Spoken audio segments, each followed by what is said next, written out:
So by and large, I agree with what has been said before. I think the one point I would add is in terms of risk, I would have added self-inflicted political risk by certain governments in the region.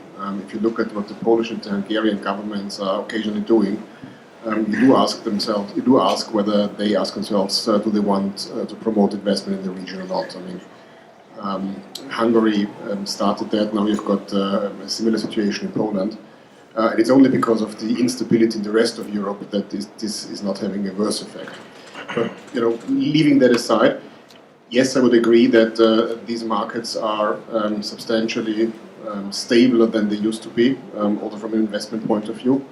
In the last crisis, liquidity was quite volatile, with the exception of maybe Warsaw and Prague.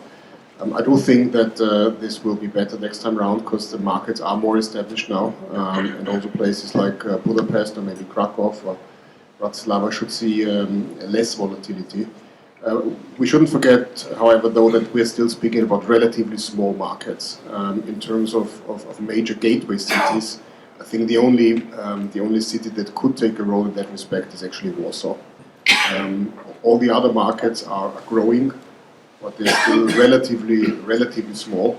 And as we all know, when liquidity shuts down, the remaining liquidity tends to concentrate on the bigger markets. So I would still see an element of liquidity risk simply because of size. Yes, definitely. I'm seeing a change in as far as Hungary is concerned.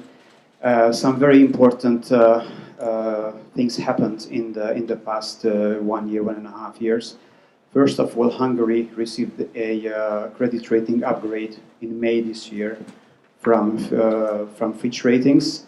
It was followed by Standard & Poor's in September, and we are expecting an upgrade from Moody's November this year. So this means that after 5 years, Hungary got back to the investment grade category, which is very, very important for us.